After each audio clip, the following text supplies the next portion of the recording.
ٹوٹتے رشتے بکھرتے دل، فراز کی کہانی، جھوٹی بات، طویل جدائی۔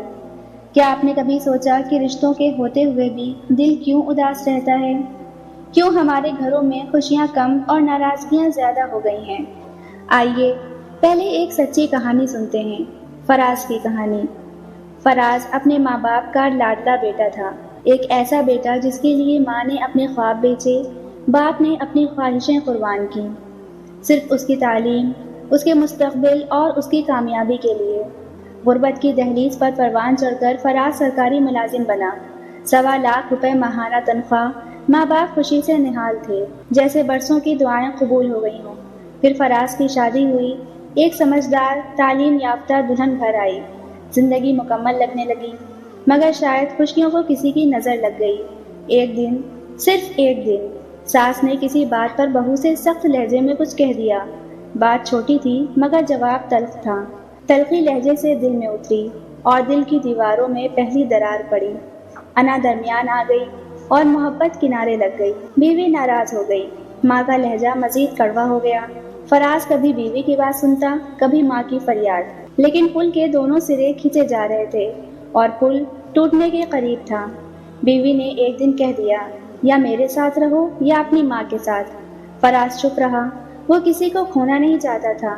پھر بیوی مائکے چلی گئی، چند دن بعد اس شرط کے ساتھ واپس آئی کہ وہ صرف اسی صورت میں ساتھ رہے گی اگر ماں باپ سے الگ رہائش ہو۔ فراز مجبوراً ماں باپ سے جدا ہو گیا، کرائے کا مکان لے کر بیوی اور بچوں کے ساتھ رہنے لگا، اور ماں باپ اپنے ہی بیٹے اور پوتوں سے دور سناٹے میں ڈوب گئے۔ سال گزرے، زخم نہیں بھرے۔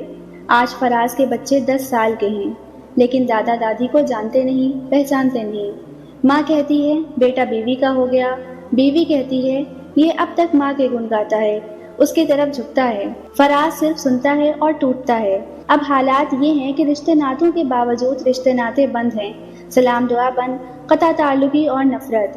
یہ صرف فراز کی کہانی نہیں، یہ ہمارے معاشرے کے ہزاروں گھروں کی سچائی ہے، اور یہ صرف دنیاوی تعلیم یافتہ افراد یا گھرانوں کی کہانی نہیں، بلکہ اچھے خاصے دیندار افراد اور خاندان بھی اس وبا میں بری طرح ملوث ہیں، جہاں ایک جملہ، ایک غلط فہمی، ایک تلخ لہجہ رشتوں کو برسوں کے لیے جدا کر دیتا ہے، جہاں انا، ضد، خاموشی اور بدگمانی محبت کی دیواروں کو گرا دیتی ہے، ملیہ میٹ کر دیتی ہے۔ فراز کی خوشیوں کو بچایا جا سکتا تھا، خاموش ہو کر، خیرخواہی جان کر، برداشت کر کے، معافی مانگ کر۔ یہی وہ صفات ہیں، خوبیاں ہیں جن پر ہم بات کریں گے سیریز ٹوٹتے رشتے بکھرتے دل میں۔ اس سیریز میں ہم تلاش کریں گے رشتوں کے بگڑنے کی اصل وجوہات، انا، بدگمانی، بے قدری، لہجوں کی تلخی، اور قرآن و سنت کی روشنی میں ان کا عملی حل۔ ہم سیکھیں گے کہ کیسے معافی رشتوں کو بچاتی ہے، کیسے نرمی تعلقات کو سنوارتی ہے، اور کیسے سیرت مصطفیٰ صلی اللہ علیہ وسلم سے ہم گھروں کو پھر سے جنت بنا سکتے ہیں۔ آئیے اس سفر میں ہمارے ساتھ چلیں، ایسا سفر جو نفرت سے محبت کی طرف ہو، خاموشی سے بات کی طرف، بگاڑ سے اصلاح کی طرف۔ سبسکرائب کریں، بیل آئیکن پریس کریں تاکہ یہ پیغام دل سے دل تک پہنچتا رہے۔ اللہ ہمارے گھروں میں محبت، صبر اور سکون عطا فرمائے، آمین۔